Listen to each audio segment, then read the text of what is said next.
Coming to you live from sunny Southern California, this is AP Computer Science News with Cory, Spaeth, and Charlie Heatherly. Hello there, everyone. I'm Charlie Heatherly. And I'm Cory Spaeth. And we are going to take you through the 2021 AP Computer Science Practice Exam, question 4 specifically. So go ahead and get a copy of that exam out right now to follow along with us. And yeah, let's get into it. Let's go. Boom. Word. Done. All right, and here's question 4. This question involves manipulating a two-dimensional array of integers. You will write two static methods of the array sizer class, which is shown below. So here we are, public class array sizer, and here are some conditions. Returns true if and only if every value in row R of array 2D is non-zero. Another precondition, R is a valid row index of array 2D, and array 2D is unchanged. Okay. Here's what's going to be implemented in part A. The is non-zero row method. This will return the number of rows in array 2D that contain all non-zero values. And here's another post condition, array 2D is unchanged. Here's another method that is given that we will most likely end up be using in part B, since this is given after part A. This will return a new, possibly smaller two-dimensional array that contains only rows from array 2D with no zeros as described in part B. Precondition, array 2D contains at least one column and at least one row with non-zeros. And a post-condition, array 2D is unchanged. Here's a header, and this is what Charlie will go over later. Let's go on to our question, which is A. Write the method is non-zero row, which returns true if and only if all elements in row R of a two-dimensional array 2D are not equal to 0.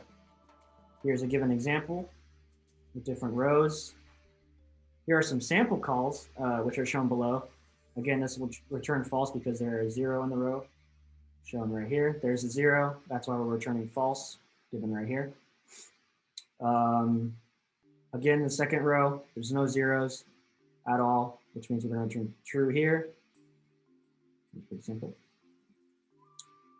And here we go, let's go to REPL. So if we are to search through all the elements in each row, in a row that is given, then we're probably going to need a for loop, so let's write that down. I is equal to 0, as always. I, we're going to make less than array 2D, which is the array that they give us, at R.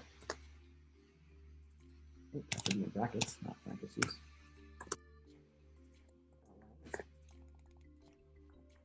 Again, no parentheses after length. This is an array. I plus plus. Perfect. Okay. So in this for loop, we're probably going to need an if statement because we're going to make sure, or check if the element in the array or the row that we're checking is equal to 0. And if so, we're going to return false, as the question is asking. So we're going to do array to be.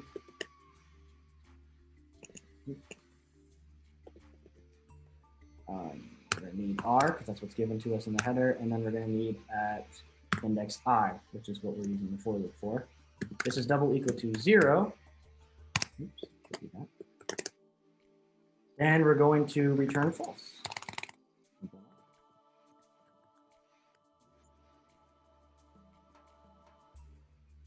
And of course, this should be outside the for loop. If all that fails and we're not returning false, then there's no zeros in the row, and we're going to return true. And that's it for question A. All right, and now let's get on to question 2. It reads as follows. Write the method resize, which returns a new two-dimensional array containing only rows from array 2D with all non-zero values. That's going to be very, very important. All non-zero values, and then we're going to be using the two-dimensional array 2D. Good information there. The elements in this new array should appear in the same order as they appeared in the original array. So great, we can't jumble around the order. That's going to be something really important to remember too. The following code segment initializes a two-dimensional array and calls the resize method. Great. So this is their example right here. I'm just going to put an EX for example. And then when the code segment completes, the following will be the contents of smaller. So this right here is what we're going to get after we have called our array. So great, we have a an array before to show us what the precondition is, and then afterwards we can see what the array or what has been done to the array using our method resize. Awesome. A helper method, num non-zero rows, has been provided for you. Amazing. This method returns the number of rows in its two-dimensional array parameter that contain no zero values. This is going to be super useful because we're going to need to create a new array that has that exact number of non-zero rows. So very cool there. Complete the resize method. Assume that is non-zero row works as specified, regardless of what you wrote in part A. You must use num non-zero rows and is non-zero row appropriately to receive full credit. Then we have a bunch of our conditions here. So just to summarize, we are given an array. And what we have to do is create a new array that contains only rows without zeros. Only rows without zeros. So awesome, awesome, awesome.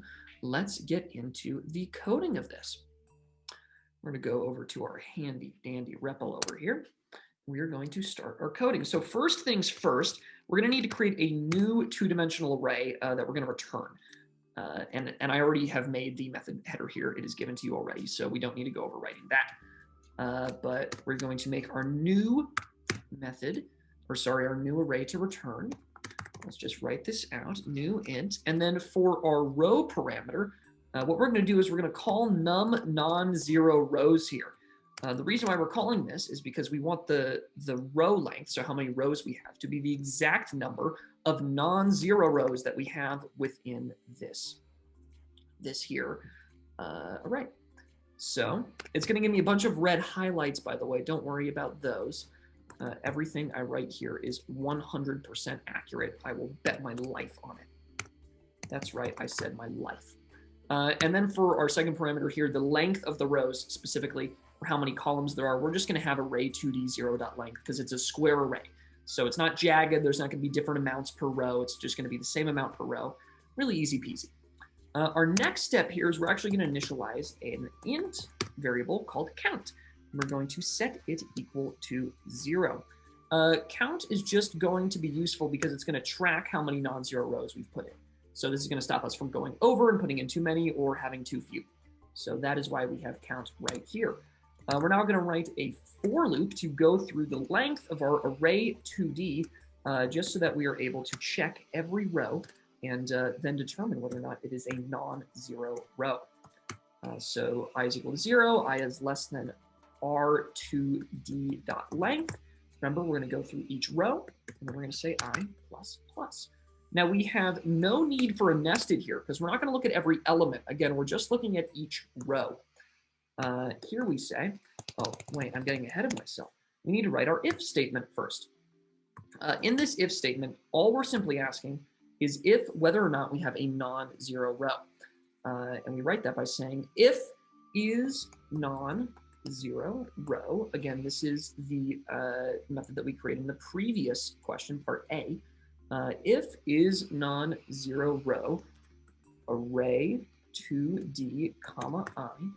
So if this is a non-zero row of our array 2d at the index of I, which is what we're tracking in our for loop, then what are we going to do? Well, we're going to do a magical thing, and that is set our count. This is our new two-dimensional array at the value of count equal to array 2d at r.